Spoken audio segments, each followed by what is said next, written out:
Bonjour. Le désir d'enfant chez l'homme et la femme. Le désir d'enfant peut vous paraître un phénomène tout à fait naturel. Certes, cela est vrai. Cependant, si nous naissons tous soi-disant égaux socialement en droit, la nature n'a que faire de cette doctrine. La plupart des désirs d'enfant chez les hommes et les femmes semblent n'être qu'une continuité de la procréation naturelle inscrite dans nos gènes. Pour qui, seuls certains instincts tiennent les commandes. À y regarder de plus près, cela semble juste.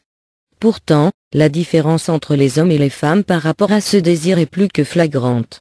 Malgré cela, cette même distinction homme-femme n'est pas toujours évidente. Si les hormones ou l'horloge biologique sont les premiers facteurs du déclenchement de ce désir, il en existe d'autres qui sont plus d'ordre psychologique ou sociaux. À quel âge désirons-nous réellement la première fois des enfants?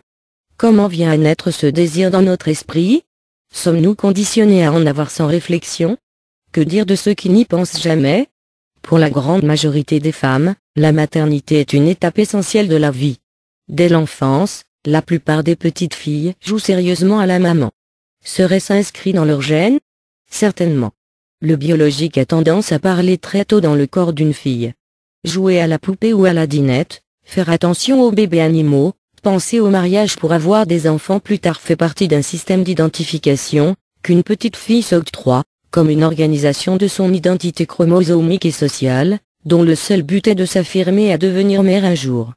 Ce n'est pas pour autant qu'il faille s'inquiéter pour les petites filles qui n'ont aucun intérêt à s'identifier en tant que maman avec une poupée. Pendant la puberté, beaucoup de jeunes filles traversent la phase pubertaire avec tout le chamboulement hormonal et physique que cela comporte et avec l'acceptation et l'affirmation de posséder un corps de femme et donc, un corps de mère. Les hormones commencent certainement à titiller l'esprit des adolescentes pendant cette période en leur offrant la perspective de porter un enfant. Dès lors qu'elles savent que leur corps est en phase de procréer, la question ne se pose plus. Il y a juste une acceptation ou un refus selon les cas. Pour autant, il faut rester bien conscient que, ce sont les hormones qui poussent le corps d'une femme à réclamer l'enfant. Même dans les cas où il y a plutôt une recherche d'identification sociale en espérant jouer le rôle prédéfini de mère. Il a été aussi découvert que la plupart des femmes ressentaient fortement la sensation que leur corps réclamait la procréation à des âges bien précis de leur vie. La première se situe juste après la sortie de l'adolescence. La deuxième est certainement la plus forte, se fait ressentir dans les alentours de l'âge de 24 ans. La troisième varie entre la trentaine et la quarantaine. Même les femmes qui n'ont jamais eu d'enfant avouent avoir ressenti ces pulsions. Il faudrait aussi se poser cette question. Est-ce notre mental ou nos hormones qui décident la procréation? Désirez-vous vraiment avoir un enfant?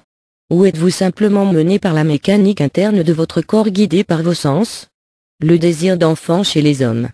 Chez les hommes, c'est une toute autre histoire. Si vous apercevez un enfant de 4 à 5 ans désireux de devenir papa, c'est tout simplement qu'il aurait besoin d'une bonne thérapie. L'envie d'avoir un enfant chez un homme est loin d'être semblable à celle d'une femme. Il peut y avoir aussi comme pour certaines femmes un besoin d'identification sociale afin de porter le statut de père. Cependant, de nos jours, l'homme a besoin de s'assurer de sa propre force et de se rassurer avant d'avoir la certitude de vouloir un enfant.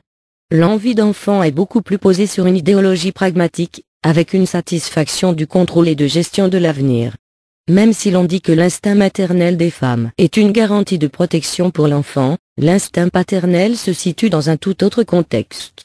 C'est la sécurité qui prime. Évidemment, même si l'on vient affirmer que nous ne réagissons que par nos instincts primaires dans beaucoup de cas, rien de tout ce qui peut se dire dans ce domaine ne peut être gravé dans la pierre. Certains pères ont beaucoup plus de sens maternel que beaucoup de femmes. Ceci est dit dans le sens où l'on octroie au sens maternel beaucoup plus d'importance qu'au paternel. Il est certain que, vouloir mettre des mots sur toute chose finit par rétrécir la perspective de ces choses. Il serait plus prudent et même agréable d'écouter son corps et de se laisser guider par ces phénomènes étranges et magiques qui sont en nous. Vous désirez un enfant? Laissez faire la magie. Merci d'avoir suivi la vidéo présentée par Shieldable. Site de rencontre et d'annonce pour la coparentalité et l'homoparentalité, pour choisir d'avoir un enfant, être copar.